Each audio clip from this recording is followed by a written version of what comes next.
আপনি বলেছেন ইসলাম বিজয় হয়েছে 1400 বছর আগে, তাহলে বাংলাদেশে শরিয়া আইন চালু নেই কেন? কি আমল করলে স্বামীর কথা স্ত্রী মান্য করবে? আমার মা ও স্ত্রীর মধ্যে বোঝাপড়া কম। মা বলে বউয়ের বদনাম, বউ বলে মার বদনাম, দুইজন সবসময় আমার পেরেশানিতে রাখে। মা বলে বউ ছেড়ে দাও, বউ বলে আমায় আলাদা করে দাও। শরীয়তের দৃষ্টিতে সমাধান কি? আমরা জানি কে কাকে বিয়ে করবে, এটা আল্লাহ নির্ধারণ করে দেয়। এখন আমার প্রশ্ন হলো, যারা বাবা মার অবাধ্য হয়ে নিজেদের পছন্দের ছেলে বা মেয়েকে বিয়ে করে, সেটাও কি আল্লাহর হুকুমে হয় নাকি শয়তানের প্ররোচনা? আমি জানি রিজিক নির্ধারিত থাকে, তাহলে বিদেশিরা হারাম খাবার খায়, এগুলো কি তাদের রিজিকের জন্য নির্ধারিত ছিল? শহীদ ওসমান হাদি জীবন দিয়ে আমাদের কি শিখিয়ে গেলেন? অনেকে হাদিকে শহীদ বলতে চায় না। গণতন্ত্র হারাম বিধায় রাজনীতি থেকে দূরে আছেন। আপনার সব ধরনের যোগ্যতা থাকা সত্ত্বেও খেলাফত ভিত্তিক রাজনৈতিক দল গঠন না করার কারণ কি? জুতা পরে নামাজ পড়া বা জানাজা আদায় করলে হবে কি? শহীদ ওসমান হাদির গায়েবানা জানাজা পড়া হয়েছে, পক্ষে বিপক্ষে দলিল দিচ্ছে, সঠিক বিষয়টি। গায়েবানা জানাজা পড়া জায়েজ নাই। কেন? আল্লাহর হাবিবের জন্য কিছু আমল ছিল খাস, সেটা উম্মতের জন্য সুন্নত করা হয় নাই। বাদশাহ নাজ্জাশীর জানাজা রাসূলুল্লাহ সাল্লাল্লাহু আলাইহি সাল্লাম পড়েছিলেন গায়েবানা, এটা জানেন না? হাবাসার বাদশাহ নাজ্জাশী, উনি ইসলাম গ্রহণ করেছিলেন। উনি সাহাবী হইতে পারেন নাই, আল্লাহর হাবিবের কাছে আসতে পারেন নাই, কিন্তু তাবিঈ ছিলেন। তিনি যখন ইন্তেকাল করছেন, মদিনা মুনাওয়ারা থেকে আল্লাহর হাবিব সাল্লাল্লাহু আলাইহি সাল্লাম ওনার জানাজার নামাজ পড়েছেন। কিন্তু হাদিসে আসছে, যখন রাসূলুল্লাহ সাল্লাল্লাহু আলাইহি সাল্লাম তার জানাজার নামাজ পড়িয়েছেন, ফেরেশতারা নাজ্জাশীর লাশটাকে উপরে উঠায় ধরছিল। আল্লাহর হাবিব দেখেছিলেন, তারপর নামাজ পড়িয়েছিলেন। এখন আপনি আমি যদি গায়েবানা জানাজা পড়ি, যারটা পড়বো তাকে কি দেখবো? এজন্য আমাদের জন্য এটা জায়েজ না, এটা মাকরু হানাফি মাযহাব মতে। এই কাজটা আমরা করব না, আমরা দোয়া করব তার জন্য। জুতা পরে নামাজ পড়া বা জানাজা আদায় করলে হবে কি? জুতা নিয়ম আছে, আপনারা যে জুতা পরেন এগুলো দিয়া হবে না। জুতা নামাজ, যে নামাজে সেজদা আছে, ওই নামাজে যে জুতা পরলে হবে, জুতাটার জন্য ফোল্ড হয়, বাঁকা হয় পায়ের সাথে। আর নিশ্চিত যদি থাকেন জুতায় কোনো আবর্জনা নাই, তাইলে চলবে। আর জানাজার নামাজে তো আর রুকু সেজদা নাই। আদব হচ্ছে জুতা থেকে পা খুলে উপরে পা রাখা, এটা আদব। তবে জানাজা হয়ে যাবে, আদবের খেলাফ। আপনাকে আল্লাহর জন্য ভালোবাসি। গণতন্ত্র হারাম বিধায় রাজনীতি থেকে দূরে আছেন। আপনার সব ধরনের যোগ্যতা থাকা সত্ত্বেও খেলাফত ভিত্তিক রাজনৈতিক দল গঠন না করার কারণ কি? আমি যে সারা দেশে খেলাফার পক্ষে প্রচার করি, এটা কি রাজনীতি না? কাগজে কলমে রাজনীতি শুরু করে নেই, আগে মাঠ প্রস্তুত হোক না।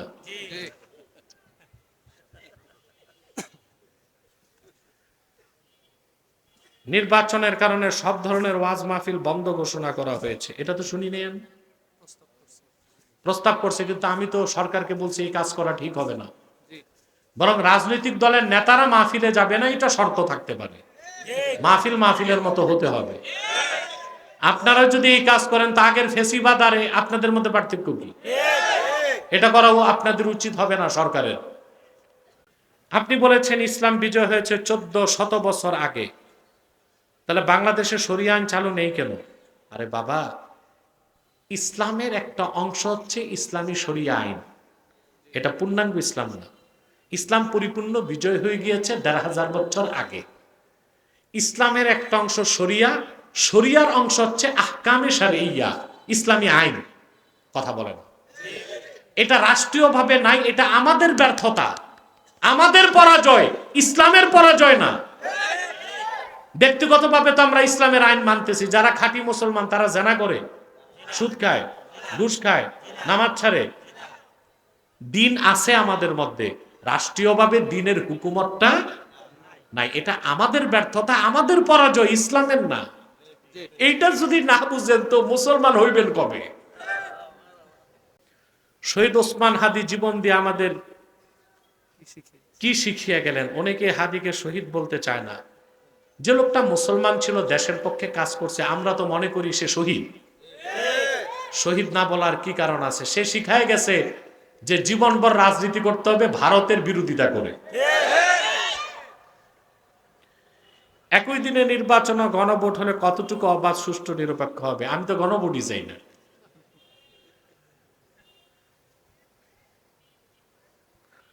ডক্টর ইউনূস জনগণের মনে আশা জাগিয়ে বারবার ব্যর্থ হওয়ার কারণ কি? প্রথম কারণ, উনি বৃদ্ধ, এখন তার দেশ চালাবার বয়স নাই। দ্বিতীয় হচ্ছে, বলা ঠিক না, উনি তো সুদের কারিগর, এর জন্য আল্লাহর রহমত থেকে বঞ্চিত। তৃতীয়, একটা দেশ চালাতে সিস্টেম লাগে। কি লাগে? সিস্টেমের জায়গায় জায়গায় দায়িত্বশীল থাকে। উনি যাদেরকে বসাইছেন ৮ জনই মার্কিন পাসপোর্টধারী। এদের চিন্তা সব বিদেশি চিন্তা, দেশি চিন্তা নাই। ছাত্রদের মধ্য থেকে জুলাই আন্দোলনে যারা মেহনত করছে তাদের মধ্য থেকে উপদেষ্টা নিয়ে যদি বানাতো, হয়তোবা উনি সফল হইতে পারত। আমি জানি রিজিক নির্ধারিত থাকে, তাহলে বিদেশিরা হারাম খাবার খায়, এগুলো কি তাদের রিজিকের জন্য নির্ধারিত ছিল? দেখুন, হালাল রিজিক, হারাম রিজিক সবটারই স্রষ্টাকে আল্লাহ তাআলা। শরীয়তের বিধানের কারণে তা হারাম হয়েছে। এখন বিদেশিরা যে হারাম খায় তাতে আপনার সমস্যা কি? ওরা তো কাফের। কাফের হালাল খাইলি কি আর হারাম খাইলি কি? আপনার এই তো মাথা ব্যথার দরকার নাই। মুসলিম হারাম খায় কিনা এটা দেখতে হবে। আমরা জানি কে কাকে বিয়ে করবে, এটা আল্লাহ নির্ধারণ করে দেয়। এখন আমার প্রশ্ন হলো, যারা বাবা মার অবাধ্য হয়ে নিজেদের পছন্দের ছেলে বা মেয়েকে বিয়ে করে, সেটা কি আল্লাহর হুকুমে হয় নাকি শয়তানের প্ররোচনা? কোনো অন্যায় কাজ, খারাপ কাজ, এটার নিসবত আল্লাহর দিকে করা যায় না।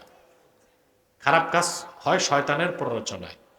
এখন আপনি যে বাপ মার অবাধ্য হয়ে বিয়ে করছেন, অবাধ্যের কারণে আলাদা গুনাহ হবে, কিন্তু বিয়েটা তো ভালো কাজ করছেন। আপনার বয়স হয়ে গেছে, আপনার চুল পশম সব পেকে যাচ্ছে, বাবা মা বুঝে না, বিয়ে দেয় না, জেনা ছাড়া উপায় আছে? আপনি যদি লুকেও বিয়ে করে ফেলেন বৈধভাবে, শরিয়া ভাবে, খুব ভালো কাজ করবেন। কি আমল করলে স্বামীর কথা স্ত্রী মান্য করবে? দেখেন, আপনি যদি আপনার স্ত্রীকে দিন শিখাই দিতে পারেন, দিনদার বানান, তখন সে আল্লাহর হুকুমও মানবে, আল্লাহর হক, আল্লাহর হুকুমও মানবে, আপনার হুকুমও মানবে। আর যখন সে অবাধ্য হবে, আল্লাহর অবাধ্য হবে, তখন সে কারো হুকুম মানবে না। তাই স্ত্রীকে আগে আপনি তাকওয়াবান বানান, নেককার বানান, পরহেজগার বানান। কথা বুঝতে পারছেন? স্ত্রীকে তো বহুত কিছু দেন, সোনার উপা অলংকার। কিতাব কিনে দিয়েছেন কোনোদিন? তাফসীরের কিতাব, হাদিসের কিতাব, সিরাতের কিতাব দিছেন? কম সংখ্যক লোক দিছেন, বাকিরা দেন নাই। মেকআপ বক্স কিনে দিচ্ছেন, ভ্যানিটি ব্যাগ কিনে দিচ্ছেন, অর্নামেন্ট কিনে দিচ্ছেন। তাকে ভালো আদর্শ মা হবার জন্য কোনো ব্যবস্থা তো করেন নাই। তো সে আপনাকে মানবে কেন? আপনি তো তার জন্য দায়ী। মসজিদে টাকা দান করা উত্তম নাকি ভিক্ষুককে? আল্লাহর ঘর মসজিদের কাজ যখন হবে, তখন মসজিদে টাকা দিলেই তো উত্তম। যতদিন মসজিদ থাকবে সওয়াব পাবেন। আর ভিক্ষুককে টাকা দিবেন, ও খাওয়ার পর সওয়াব লেখা হইলো আর তো পাবেন না। কথা বলেন, দুইটা দুই বিষয়। একটা সাদাকায়ে জারিয়া মসজিদেরটা, ওটার কোনো তুলনা নাই, তবে ভিক্ষুককে দিলেও অনেক বেশি সওয়াব হবে। কি কি আলামত দেখলে বুঝবো বাসায় জিন আছে? যখন দেখবেন আপনার বউ পাগলামি করে, ছেলে কথা শুনে না, বুঝবেন জিন শয়তান আছে। আমি একজন প্রবাসী, আমার মা ও স্ত্রীর মধ্যে বোঝাপড়া কম। মা বলে বউয়ের বদনাম, বউ বলে মার বদনাম, দুইজন সবসময় আমার পেরেশানিতে রাখে। মা বলে বউ ছেড়ে দাও, বউ বলে আমায় আলাদা করে দাও। শরীয়তের দৃষ্টিতে সমাধান কি?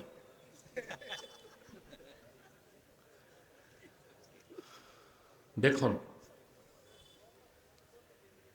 আপনাকে দেখতে হবে আপনার স্ত্রীর আসলে অপরাধ আছে কিনা। যদি দেখা যায় ঠিকই সে আপনার মায়ের অবাধ্য, কোনোভাবেই আপনার মাকে মানে না, তখন আপনাকে মার কথাকে প্রাধান্য দিতে হবে। আর যদি দেখেন যে না, মা আন্দাজি দোষ দেয়, যেটা শাশুড়িদের কাজ বাংলাদেশে, তখন আপনি আপনার মায়ের বিরুদ্ধে যেতে পারবেন না, তাকে ম্যানেজ করতে হবে। কি করতে হবে? স্ত্রীকে আলাদা ম্যানেজ করবেন, মাকে আলাদা ম্যানেজ করবেন, কিন্তু কোনো অবস্থায় মায়ের সাথে খারাপ আচরণ করা যাবে না। রাসূলুল্লাহ সাল্লাল্লাহু আলাইহি সাল্লাম দুনিয়াতে এসেছিলেন রবিউল আউয়াল মাসের 12 তারিখ। তখন তো হিজরি মাস ছিল না, হিজরি হিসাব তো রসুল সাল্লাল্লাহু আলাইহি ওয়াসাল্লামের হিজরতের সময় থেকে শুরু। তাহলে 12 তারিখে যে রসুল সাল্লাল্লাহু আলাইহি ওয়াসাল্লাম দুনিয়ায় এসেছিলেন সেটা সহিহ দলিল কিভাবে দেওয়া হয়েছে? কথাটা হচ্ছে রাসূলুল্লাহ সাল্লাল্লাহু আলাইহি সাল্লাম হিজরত যখন করেছেন তখন থেকে হিজরি সন শুরু। এর আগে একটা সন ধরতেন আইয়ামে জাহিলিয়াতে, আমুল ফিল। আমুল ফিল। মক্কা শরীফে আব্রাহা হামলা করতে চাইছে না? তখন আব্রাহাকে, হাতিগুলোকে আল্লাহ ধ্বংস করছেন না? ওটাকে বলা হয় আমুল ফিল। তো হিজরির আগে আমুল ফিল থেকে হিসাব করা হইতো। আমুল ফিলের কতদিন আগে? আমুল ফিলের কতদিন পরে? পরবর্তীতে হিজরি সনের সাথে মিলায় দেখা গেছে সেটা রবিউল আউয়ালের 12 তারিখ। এটা তো সহজ বিষয়, মাস তো ছিলই। কথা বুঝেন নাই? মাস তো ছিলই। হিজরি সনটা শুরু হয়েছে হিজরতের সময় থেকে, মাস তো ছিলই। তা আমুল ফিলের হিসাব পরবর্তীতে মিলায় দেখা গেছে রবিউল আউয়ালের, কথা বুঝে না, রবিউল আউয়ালের 12 তারিখ। অতএব এটা নিয়ে প্রশ্ন করার কোনো সুযোগ নাই।